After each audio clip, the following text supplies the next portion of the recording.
advance the runners in the second before the big damage. So Joe Flynn stands in against French and takes up high. On at third, Bear, and Tupper stands at first.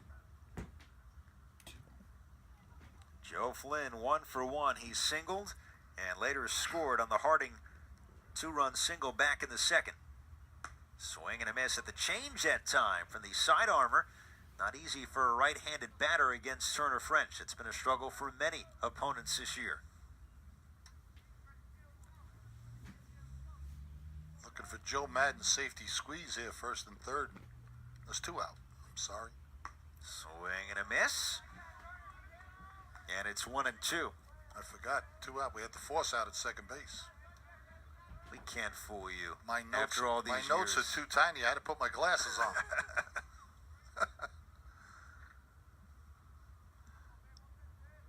French delivers. Fouled off to the netting. And Flynn stays alive at 1-2 strikes. St. John's will have 8, 9, and 1 in the bottom of the third. And Shaw, Knights, and then Gallison will come on for the second time.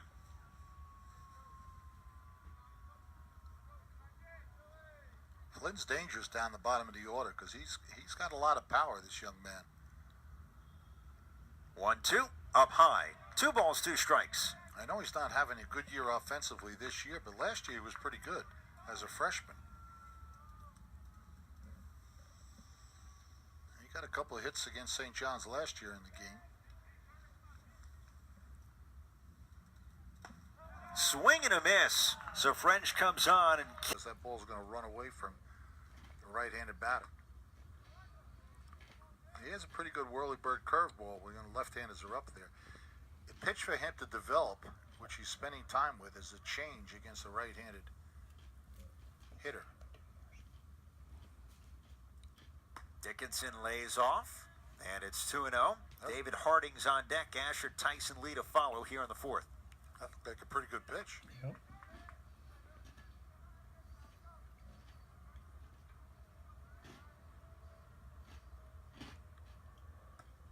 This time a strike.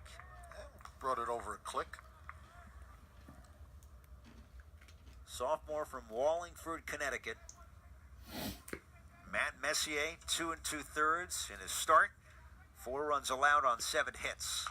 Off the end of the bat, trickles foul, and it's 2-2. You can see that ball dip a little bit on the outside. Comes over it. Coach Blankmeyer spent a lot of time in giving him experience last year. He had a lot of difficulty against left-handed batters, believe it or not. Control still a bit of a difficulty for Turner French. But he gets his outs. Runs inside that time. He had stayed on the outer part of the plate to start this at bat, and it's now full on Dickinson to start the fourth.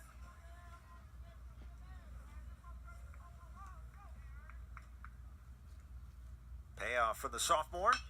Off the end of the bat, off the tip of French's glove. There's Shaw, wide of the bag, and Valenti can't dig it out. Follow the bouncing ball, and it's an infield single for Alex Dickinson to start the fourth.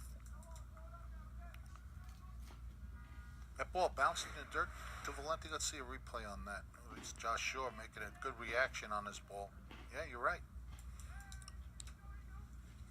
Thought Valenti might have stretched a little bit too quickly on this ball. It sort of jumped on him because he stretched straight out and it was way on the backhand side.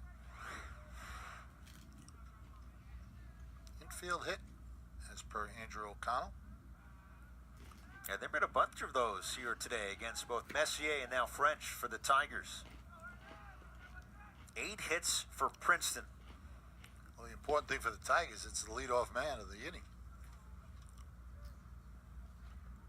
Princeton doesn't like to bunt, though. They never have. Sounds like an institutional thing. An edict from up top. I think it's Scott Bradley. He likes to swing that bat.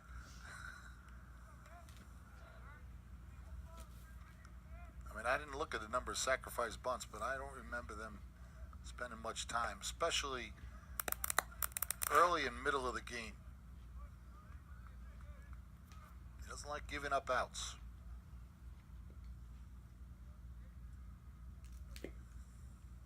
Dickinson stands off first, and the 1-1 to Harding. Hard hit to short. Nice play. Berardi flips to second. Barehand turn. Shaw turns the double play. 6-4-3. Berardi gets dirty, and Shaw improvises. We got the kneel feed, the barehand grab, and the throw to first. 6-4-3. Pitcher's best friend.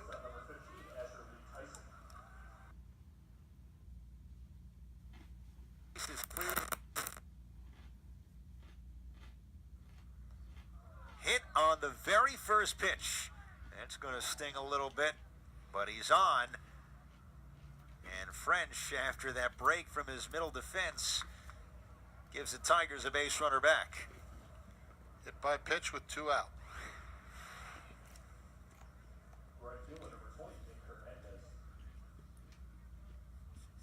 That's the finish of the double play. Valenti putting the big stretch on. If he got hit, he might steal on the first pitch. Prove he's not hurt. That's what Jackie Robinson used to do. When he get hit, he'd go on the first pitch. He'd take it. Couple of days, couple of weeks removed from Jackie Robinson Day.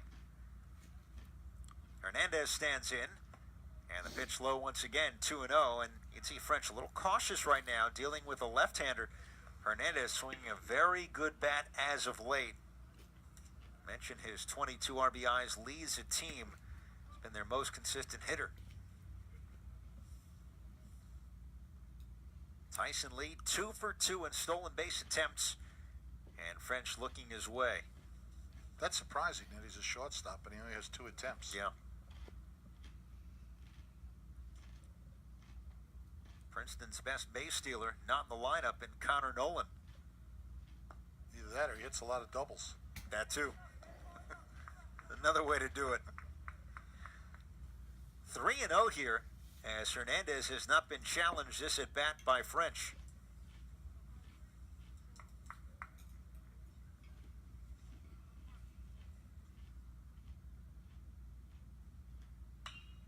Popped up. Will it stay playable?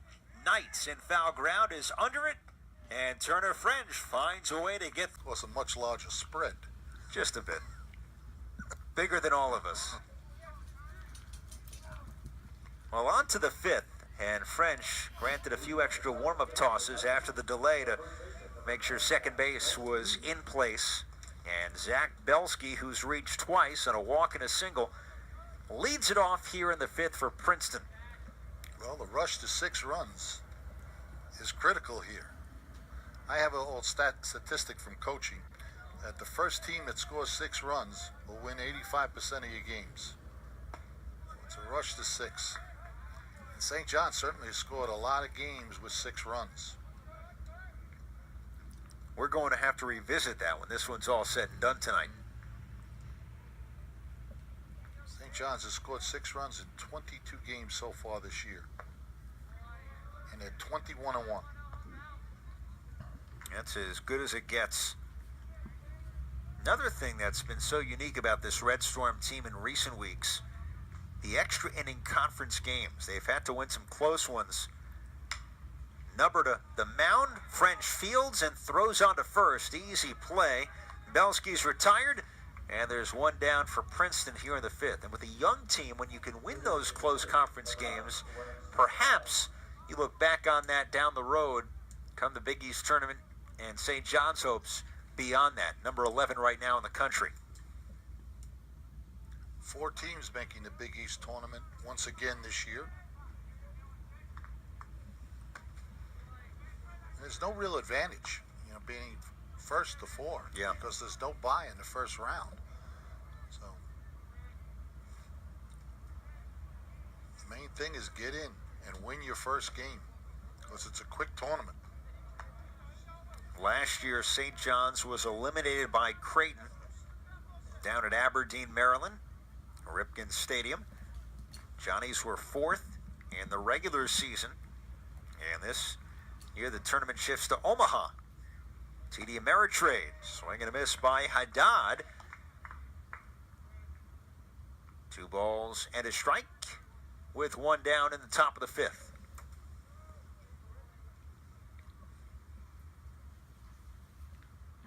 French hits his spot once again, and it's 2-2.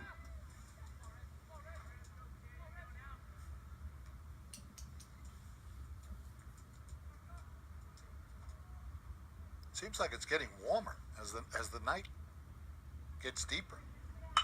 Hard hit up the middle. That's a 1-out single. Ramzi Haddad, his first hit, and number 9 for Princeton. So getting a little hotter right now. The Princeton bats, maybe not overpowering, but consistent. Of their 9 hits, all but 1 have been a single.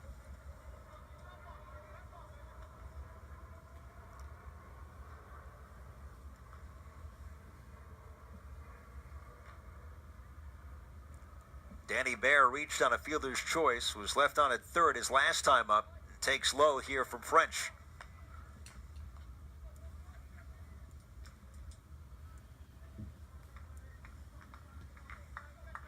Matt Messier got the start for St. John's.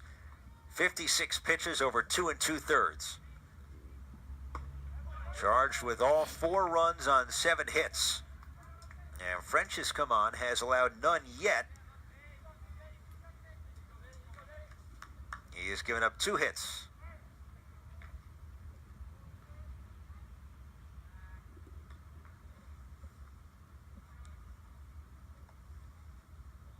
St. John's playing Baer to pull, even though there's a left-handed pitcher.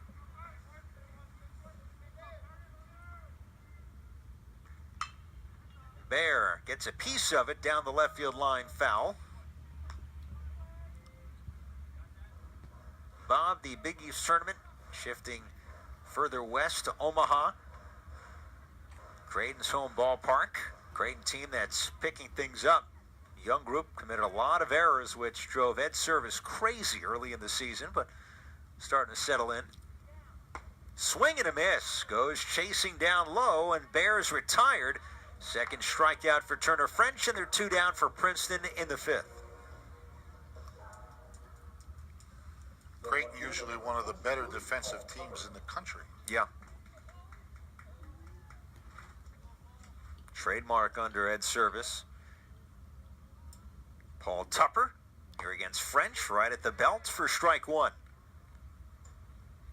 So East Coast tournament last year, and out to Omaha, where the fans just eat it up from Lincoln to Omaha and beyond. It is a wonderful college baseball state, and of course, when you can play your conference tournament in the home of the College World Series, that's always special, whether you get 10,000 or more, or if it's one of those where you don't have the biggest crowd.